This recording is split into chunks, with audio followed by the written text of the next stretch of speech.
queremos dictadura, vete para Cuba. 2002, a huge rally was sort of demanding his resignation. And that ended up with snipers shooting people in the street and a lot of blood, a lot of deaths. And for a brief moment, it seemed Chavez had resigned power, but out of the transitions, Chavez came back a couple of days later. Y otra vez para decir que el chavismo había asesinado. I mean, the biggest red flag is sort of a military official breaking their oath to the Constitution and trying to grab power by force. The newspapers being shut down, radio stations being shut down, and lastly, with the economic wherewithal, in the case of Venezuela, came from the oil industry. So the oil industry started more and more in state hands. Not becoming a technical, independent company, being completely a political arm of the government and using its resources and its capital for political reasons. La dictadura, eso es lo que está pasando. Que aquí no queremos dictadura, aquí queremos democracia. Hello everyone, this is Adrian Danila, your host of Adrian Danila Show. We're starting a new project as of today. My show is going to be about cultural shifts in society, about overcoming individuals with amazing stories, and overcoming tough situations in life. Our first guest, Eduardo, today is a great example of overcoming difficult situations. Eduardo, welcome to the show. Thank you, Adrian. I'm glad to be part of this new project. Eduardo, I want you to start by introducing yourself to the audience. Tell us a little bit about yourself. Sure. Look, I would say sequentially, I grew up in Venezuela. That definitely defined a lot of who I am. I was a student activist when I was a student back then, during difficult times for the country as it was changing from an imperfect democracy to a more of authoritarian type system. And that's what I think definitely that and a little bit of my family history led me to get involved in political activism. But after a few paths here and there, I ended up in the U.S. in California, specifically in Palo Alto, and that sort of opened a new world for me. That definitely put me in a path of tech entrepreneurship, tech business. I really saw sort of the power and the dynamics of how technology is changing our lives. And then there was a brief moment in 2019 where I had to make a decision to serve my country again, and that opportunity happened in 2019. I was able to serve as a special envoy in Europe for the Parliament of Venezuela. And then, that was in an effort to bring, I think, one of the most noble causes a man can have, which is bringing freedom and democracy to their nation. And that did not end in the happiest of ways. And that has brought me back to entrepreneurship and technology and seeing how, with everything that's happening today, we can empower our societies. And I'm focused today on empowering Latin America with the appropriate AI data platforms. So that's as much as I can probably talk about myself. Eduardo, your career path is never short of being fascinating. Gaming, government, diplomacy, and now defense tech. A unique combination. What connects all these dots for you, all these experiences? Look, I think maybe nothing, but in a way, I think it's always been sort of how do we empower our societies? How do I empower my family? How do I serve? I think the common line through it has always been where I'm most useful, where I'm needed. And I've been a team player in the public sector. It's rarely about me. Maybe now a little bit more as I launch my own business, but before then, it's always where I was needed and I was useful, and it's come through, I would say, personal relationships that I've been able to build through time, and that has really defined sort of my experiences and where I end up. Most people have heard about Venezuela, but I think very few have a great understanding of how it actually happened, how the history happened there. So I wanted to know, was it a moment when you realized the country was turning into a dictatorship, or was it more of a slow process? Yeah, it always is a slow process, right? There's moments where you make decisions that start pivoting you in one direction or the country in one direction or the other. There were critical moments. There was a time very early on. I was a high school student, and the government, as soon as it came to power in 1999, January 1999, it was recently elected President Chavez. He was elected in 1998, and he immediately reformed the constitution. That was his first sort of promise. And with that, he also started reforming education. As a high school student, as I was saying, I started participating in rallies to sort of object and reject some of his policies. In 2002, if my memory is still good, April 11th was a key issue for a lot of Venezuelans. I mean, Chavez at this point had already reformed the constitution, created a re-election, and 2002, a huge rally was sort of demanding his resignation. And that ended up with snipers shooting people in the street and a lot of blood, a lot of deaths, a lot of disorder. And for a brief moment, it seemed Chavez had resigned to power, but out of the transition's failure to sort of conduct the country those days, Chavez came back a couple of days later. That was definitely, I think, a key element. Later on, and more personally, and sorry to have sort of dragging the question longer or an answer longer than the question is, but it's 2007. And 2007 was a referendum to eliminate term limits and eliminate any ban on re-electing elected leaders. I think that was very clear, easy to sort of explain issue around how a country could pivot into non-democratic system. The 2007 reform was actually the first electoral defeat of President Chavez, who had a very popular narrative, borderline populism, if not to many, including myself, and he lost this sort of popular support in a 2007 referendum, where people really understood that they were not willing to grant indefinite powers to elected leaders, and that victory was actually a consequence of the student movement. As I was saying from my introduction, the student movement played a clear, critical role in sort of the society's dialogue.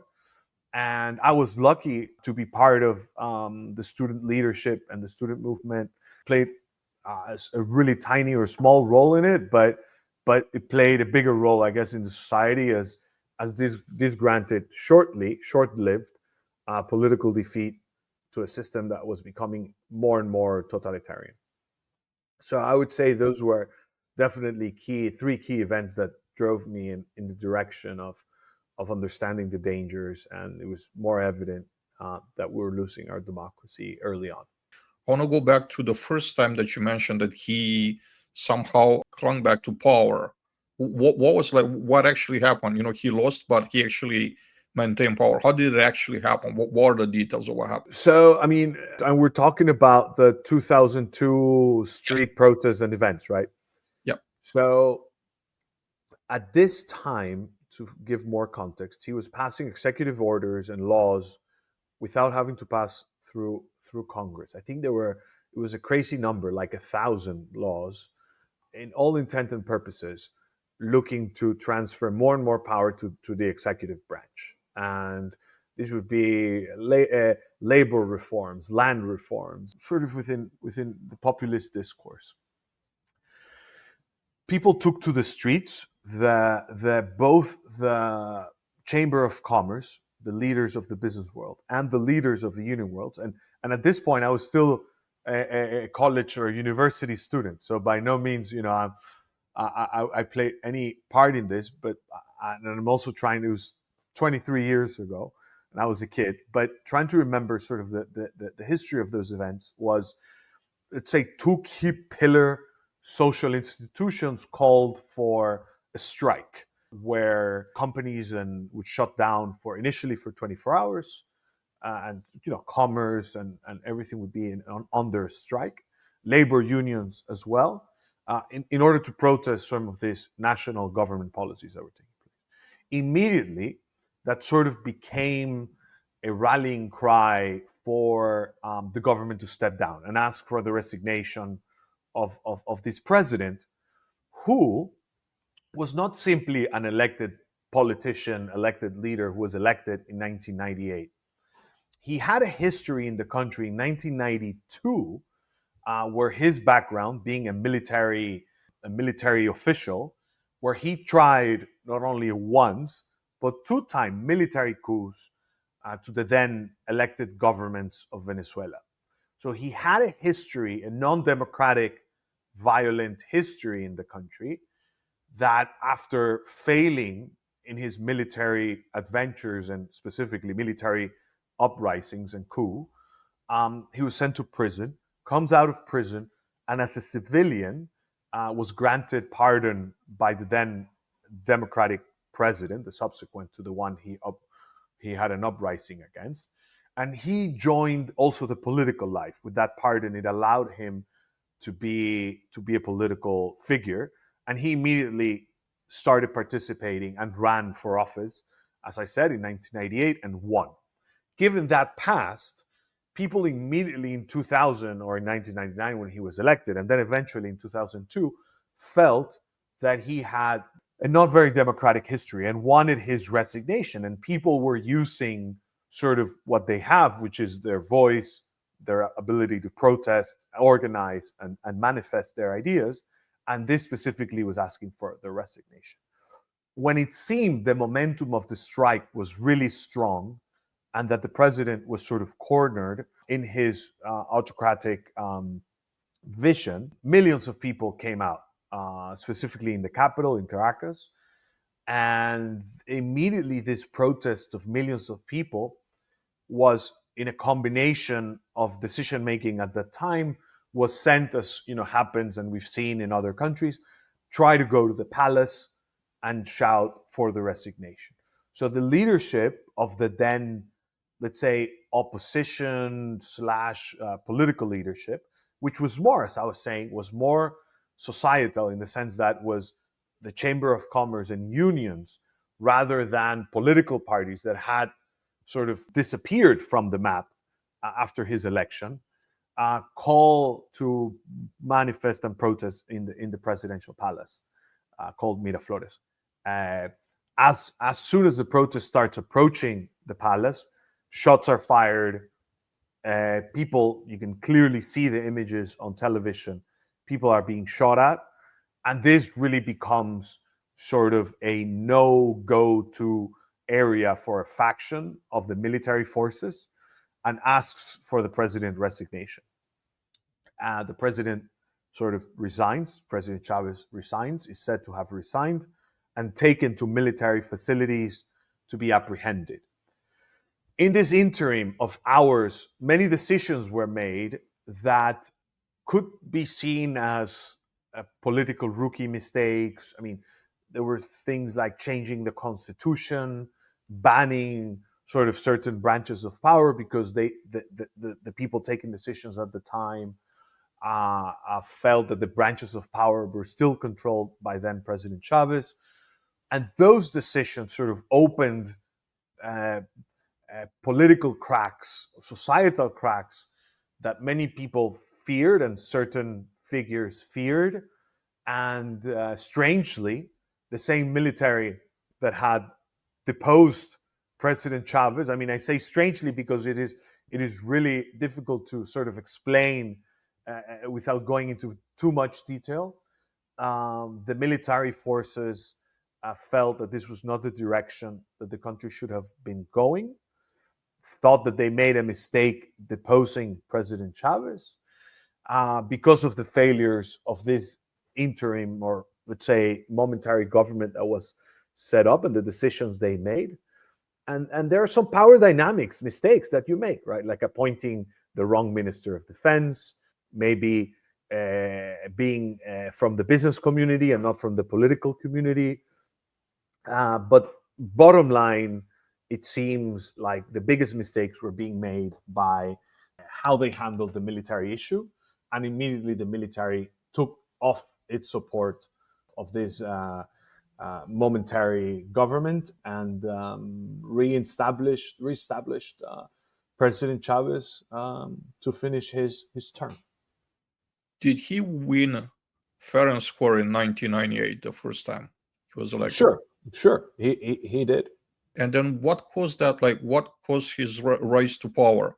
Were there any questions about like his intentions? Were there any signs, any red flags that he would become many red flags? There were many red flags along the way. I mean, the biggest red flag is sort of a military official breaking their oath to the Constitution and trying to grab power by force, which is not established in the law, is not established in the laws that men have given themselves. And that is in no clear intents and purposes. I mean, you're going against everything here. You're going against your personal oath as a military person. You're going against the country's established order, the entire system, right? So, of course, this was the biggest red flag, February 4th, 1992. Then there was a subsequent attempt, November 27th, 1992. And with this, I would continue to add that he benefited tremendously from a system, a democratic bipartisan system that was collapsing. So these things are not in isolation. Venezuela's democracy started in 1958. It was actually incredibly prosperous in the sense that it allowed unprecedented social mobility for Venezuelans back then. And that system was heavily subsidized by the oil income. Without knowing the exact numbers, I think oil production per capita allowed for most Venezuelans, if not all, to live a tremendously prosperous life. Comparison to the region, right? All of this is comparative in comparison to Colombia, comparison to Peru, the Andean nations, which are the historical sort of reference of the countries Venezuela is mostly closely associated with. So Peru, Bolivia, Ecuador, Colombia, and then more or less, or a little bit less, so Panama and Chile. And within those parameters, Venezuela was living a really prosperous system and a very politically free system. It was one of the few in a region filled with military dictatorships at the time. It was truly a stable, honest, bipartisan system.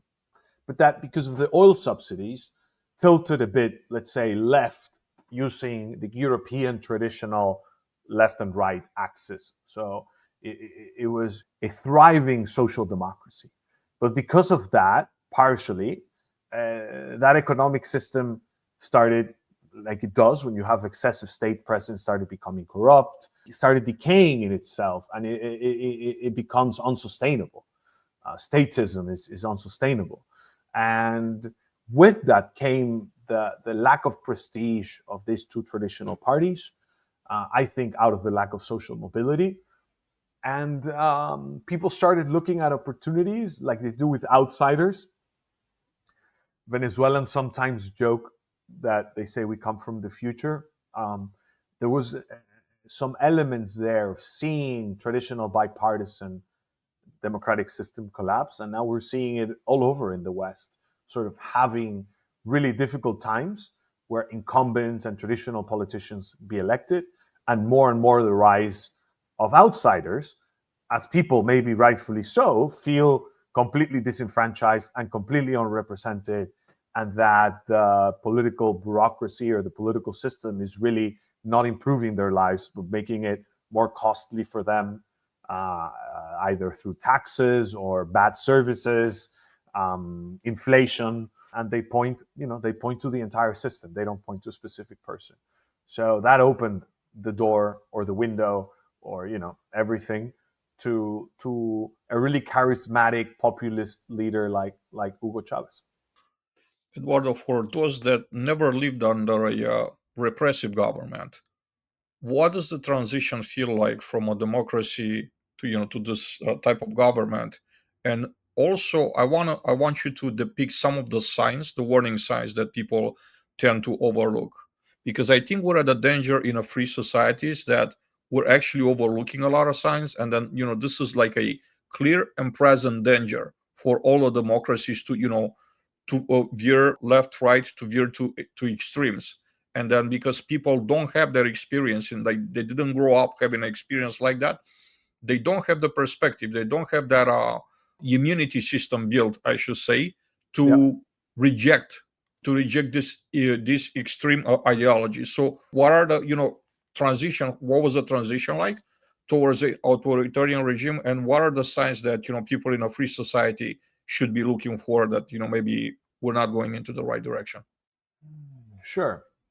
Look, I think my immediate reaction would be around the inability for, regardless of the size of the societies, movements, minorities or majorities or whatever, but not respecting individual right to dissent, criminalizing political dissent is definitely the first sign that when you start seeing this, it's something that should raise a red flag. I think there's an element of media and the ability for freedom of expression to take place is also a critical pillar that you should be worried about. I would say there is an element in terms of where the financing, who has the financial power and the financial wherewithal. Is it close to the government itself, or is it independent, let's say private sector hands? I think that should tell us a lot of the ability and the ability for a government to use power to sort of push an undemocratic agenda. So I would say those three. In the case of Venezuela, you could see it immediately how the constitution was reformed with 55%, but it represented the view. I mean, the equivalent of this constituent assembly, sorry, what I tried to say is 55% of the political representation was represented in a constituent assembly, or let's say parliament, that had more than 95% of the representation. So that's all of a sudden, a big chunk of the country was massively unrepresented, and with that came branches of power being completely occupied by only one sector, one section of the society. The freedom of the press. We started seeing traditional private TV channels being shut down, newspapers being shut down, radio stations being shut down, and lastly, with the economic wherewithal, it definitely came from, in the case of Venezuela, came from the oil industry.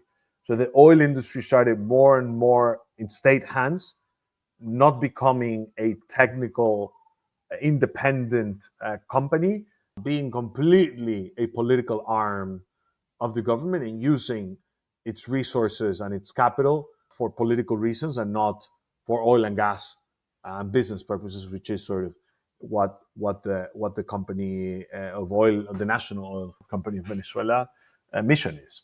So that's at least the first that immediately come to mind when you show some of the concerns and the questions you had. The mirage of egalitarianism and socialism comes back in free societies. It's present all the time, right? In most countries, they have a socialist presence. They have socialist parties that are on a political scene. I'd like for you next to give us your definition of socialism. How do you define it? I don't think there's one single answer. I think it really is. I mean, it really is applied to the context and the society where it's based. I mean, it has some common roots and elements, aspirational equality and whatnot. But I do think there is a difference between what people in Denmark think of socialism, what people in Venezuela think of socialism, what people in Cuba think of socialism, what people in the United States think of socialism. I mean, it's obvious that the United States has the understanding, and in some cases, I mean, yeah, it is probably more the vision of what communism, let's say, which is sort of this central apparatus that takes control over lives, over the economy, over the bureaucracy. I mean, this central, only one way of thinking and going about life. So I can see completely how socialism can be equal to this concept in countries like Cuba, Venezuela, the United States. But in exercise, it was exercised and put in place as a political project in Cuba and Venezuela. So speaking to that, I mean, the interesting thing is Chavez defined his project, even though initially he renounced and said Cuba is a dictatorship, we won't look like them. That is, by the way, an interesting red flag I didn't mention before, which is the relation of the political leader with international leaders. There was a direct, almost son and father relation between Chavez and Fidel Castro.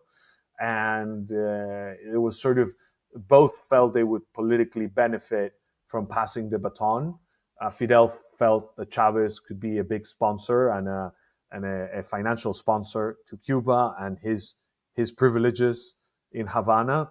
And at the same time, Chavez felt like he could take the mantle of the leader of the revolutionary socialist view. And Chavez titled his project later on, because as I said, he said he was coming in democratically, he would leave after a first term, and he, in all intents and purposes, overstayed until he couldn't. And where I was going with this is he named his revolution and his political project 21st Century Socialism, which is basically a system where there is no independent voice. Everything depends on him, on his figure. He is, in all intents and purposes, president, judge, leader, religious leader. I mean, everything in one person. And he represents the only view that is allowed in the country. So I would say that is socialism in the 21st century for us. Why does socialism fail every time it's been implemented at scale as an experiment? Why do you think it failed every single time? Wasn't it Thatcher that said because they run out of others people's money? I mean, there's not probably a better answer than Thatcher's. It is. I mean, socialism at the end in Venezuela failed when they didn't have the oil production, oil prices to sustain a completely unreal economic system. I mean, based on cash transfers directly from the president to the people. He started expropriating private businesses, went after the private sector, saw them as a political threat, because remember, we started our conversation in 2002, sort of the business leadership was openly sort of against his political project. So he saw anything that smelled business as a threat. We lived an era, I guess, of fake prosperity because he could subsidize everything. When oil prices, you remember, were over $100 a barrel, translated into huge prices, probably for gas prices in the US. But yeah, they could, with this, do absolutely anything. That's why you see some of these incredible infrastructure projects coming out of the Middle East in the last 20 years.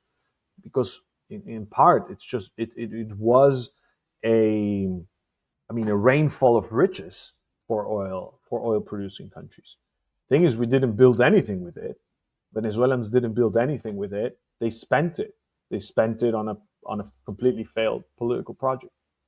Now, the most common ways to sell the masses socialism is this egalitarian, idea that everybody's going to have an equal chance. People that didn't have chances in the past, now they will have. And then, is that a real thing that, a political system can promise that everybody should be equal? And then people that are underrepresented, they're going to get more representation, the minorities. It's pretty common in, every single socialist discourse. Is that what is really socialism about, or what is it like, trying to sell, or what is it trying to hide as behind this? Oh, I mean, it's a loaded question in a way. I mean, essentially, what it lies. I mean, the simple answer is there's a nuanced answer to this, but the simple answer is these leaders live privileged lives like no one, right? It's just trying to have the Elon Musk life or the Tom Brady life by doing politics. I mean, flying in private jets around the world. I mean, they really accumulate vast economic riches individually. I mean, the families of these socialist leaders end up. No one in Cuba has materially a better life than the Castros, the Chavez. I mean, they were a middle class family. His father was a teacher. They were not starving by any right, but at the same time, now this I mean, you can see all the circles around the political leadership definitely lives a life that is not private sector led. They're not creating any value for society, and they enjoy what comes with sort of the privileges of political power. Now, the nuanced question around equality, minority being represented and whatnot, I don't know if that's the specific case of Venezuela, but there is, I mean, in some projects, as I said, there's a nuanced answer where you can even use certain elements, use certain figures, give rights to certain racial minorities or women, and it could appear like these sectors of societies are having a voice that they didn't have before. In a way, also in Venezuela, some people that never had a political voice did all of a sudden become part of the political leadership of the country. But what did they do with that? Now, the generation that's coming behind, there's zero social mobility. That's why you immediately see the worst humanitarian crisis happening in Venezuela in the last few years, and the biggest migration crisis happening in Venezuela as we speak. It's been documented by United Nations organizations and whatnot, over 7 million, almost 8 million Venezuelans that have left. And they just don't, I mean, this is not just people that board on planes and go to the US. These are people that go walking from Venezuela all the way to Texas, to the border of the United States. They go through the jungles of Central America. They interact with human traffickers, with drug traffickers. They pass through this particular section of Panama, which is called the Darien Gap. And this is, from what I've heard, accounts and seen, it's one of the toughest jungles to cross. It's something that it's below what any human living a normal life could think. So indeed, they start off by appointing certain figures, but then they just stay there forever. I mean, their sons and their daughters are part of the system. But what about the social mobility of the equivalent of teachers and nurses? These are people that have absolutely no opportunity today. Inflation has destroyed the currency. There are very, very little economic opportunities in the ground, and people are desperate and fleeing the country massively in a very adversarial context to migration, because maybe in all right, countries are saying, look, we have limited resources here. Why are we going to open our borders? So it's definitely difficult being a Venezuelan today. You're not wanted, or you cannot live a life in your own country, and you're definitely not wanted anywhere else. I think this is a very powerful lesson for those that never experienced anything like this. And how heartbreaking was it for you to leave everything behind, to leave your own country, and actually have to live in exile because you couldn't live in your own country? Look, it's difficult to put into words, as you're saying, having being raised or live, grow up in a place that you cannot go back to. That is, that is. I don't know if there are words to describe that type of emotion. I will objectify it in other people that have seen sort of their parents pass away. My grandparents, they passed away. I couldn't go to bury them. There's been history books, lessons, anecdotes of enemies allowing other, adversaries to go and bury their loved ones. When you live in a society that you cannot even bury your family, I think it's empty of any kind of human empathy, and that is the type of system we have now. With the same token, I think we've seen and learned some lessons that are difficult to learn in your own skin, which is the transformation or the transformative power of people that are expelled. And there's many cases. Hollywood makes yearly movies about sort of the Jewish Holocaust and all this horrible displacement and murder and everything that's happened.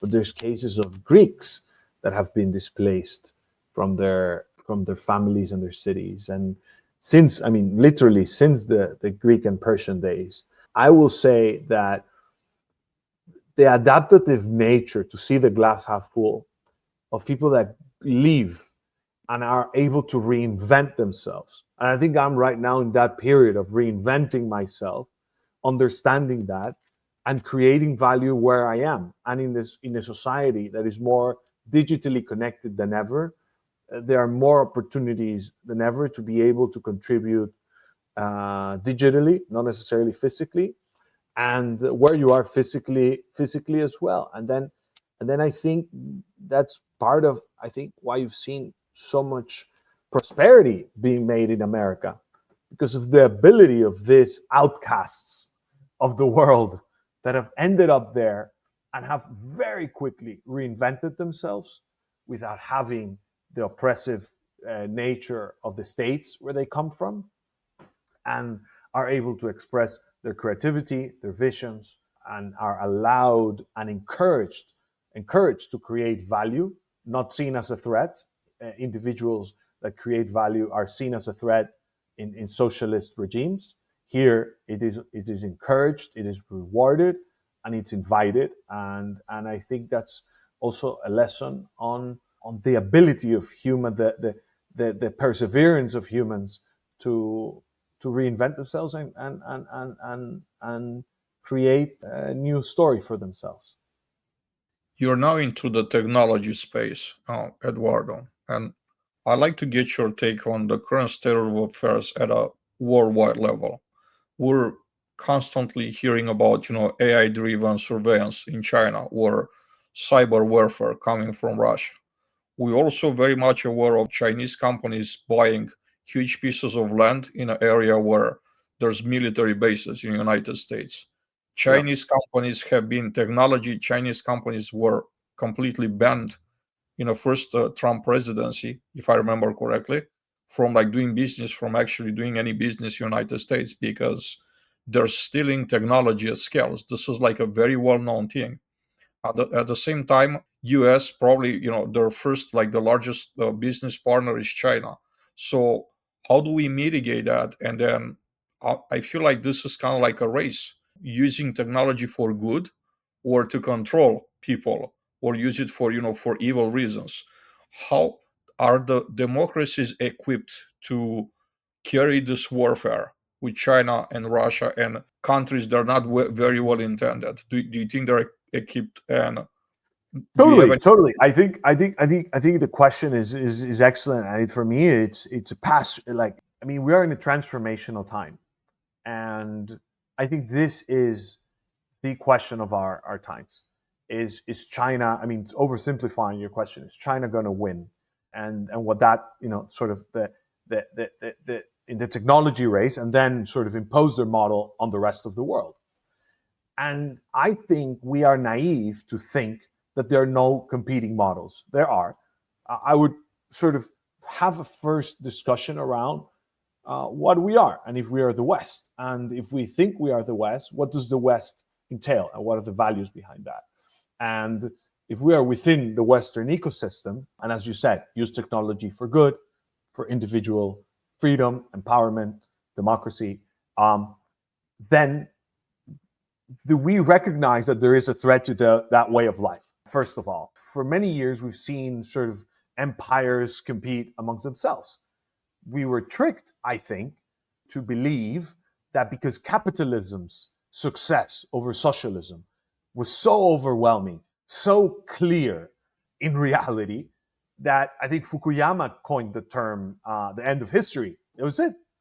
This was going to be a capitalistic free society, and it was just a matter of time until China sort of adopted not only sort of the free market trading techniques, but eventually also political freedoms for their citizens. What so far we've learned is the opposite. They've been able to create a system that allows or has benefited a lot from this free trade, open Western sort of economy.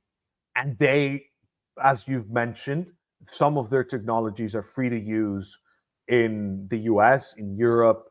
TikTok is today's most prevalent example. But the equivalent of social media is banned in places like China. Capitalism, and this is a big topic, but I'll just point it, if it's void of an ethical backbone, can become something completely unrecognizable that actually empowers its adversaries all over the world. So, and we're seeing it today with Russian sanctions being bypassed, all for the following this noble goal, which is ours, of course. I mean, it's this the ability to trade and earn and create wealth. But do we recognize or not there is an ethical dilemma of bypassing sanctions in the West? It's happening today in Europe. Companies in Europe, it's very well known, are trading Russian oil, which is a bordering neighbor that is in war with Europe. So capitalism definitely does not have the entire solution to this type of, I think, ethical dilemmas. So I would point first, bringing that discussion back, bringing back the discussion, do we live in an adversarial geopolitical world? Or is it just pragmatic, transactional? Everything is pragmatic and transactional. Second question. And if depending on the answer you give to this, then you should ask yourself, what type of system do you want to live in? And where do you want to create wealth? Because I would bet that most of the people that are watching this or will watch this want the safety that rule of law and the West provides. And that it by no means creates a company like we're both trying or doing, and in the middle of the night, some security apparatus comes in and grabs us just because they think we are a political threat. And we live in a system with rule of law, and we want our kids to live in a prosperous system like that. I think that's a big disadvantage also for the adversaries. I mean, I'll use the example of what happened to Jack Ma. I think he was disappeared for like a month. And that shows, I mean, that's a huge red flag for the young 15, 18-year-old future Jack Ma's that want to create value and earn a living for themselves. So now the race is on. I do think the race is on. China's ambitions are more clear than ever. Russia's are evident by invading their neighbor. They have imperialistic ambitions. They want to control territory. China, I think, is a little bit more complicated and has the the power of having built and as you say, sorry for the long answer, but an intertwined economic system where we even rely on their industrial and manufacturing capacity for masks, right? And we saw it when COVID appeared. We basically relied on China to get masks on our households. And why am I saying this? Because you said it's intertwined, and we all thought that was going to be fine because China is not an adversary. I'm the opinion it is. And the solution to that is building at home, building in the West, building a strong manufacturing industrial capacity in the West.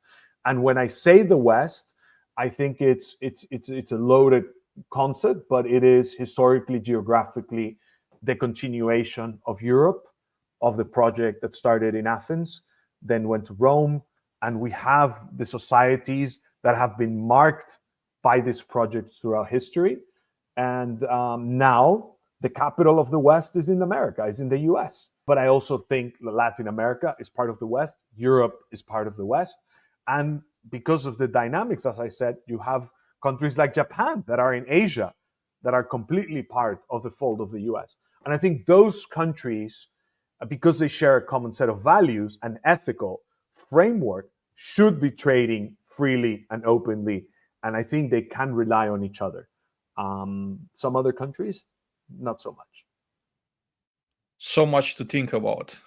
So much to think about. Thank you, Eduardo. It's been an amazing conversation. I honestly haven't really scratched the surface. I had like so many other questions. Maybe we could, if you would consider, maybe we do like a round two For down the sure. road. I'd love to do that. I want to close the current conversation by asking you to share a message for your own people that actually live back home in Venezuela. Because things have gone, seems to me, right, from like bad to worse. There's still bad things happening in Venezuela. What is your message for your own people? Keep fighting. We live in a world, I think MacArthur, there's no substitute for victory. We have to really live by it. Victory is our only option. Fight, fight, fight. And that is not only a societal answer, but an individual answer to all the Venezuelans that are inside, outside, wherever they might be. I tell this to myself as well, to keep fighting, to keep building, to build. And at the same time, I would say something about loving each other as well. I think there's a message around love that I think we have to also share with each other. It's been difficult. And there's many lessons around that, and being sort of humble and loving ourselves and loving our families, and continue believing that there is a promised land ahead. Eduardo, it's been a pleasure having you on as my first guest to the podcast. A lot of nuggets. It's an honor, man. It's an honor. It's an honor. A lot of things for me to reflect on, and I think for the audience as well. Hoping to get you back here down the road to continue this conversation. I think that we're just getting started, and it's one of my goals to keep these conversations going. I think they're like incredibly necessary. They're vital for everyone out there to understand the dangers that are just around the corner always, and that the good never wins for good. The good and evil will always be like the fight of our lives.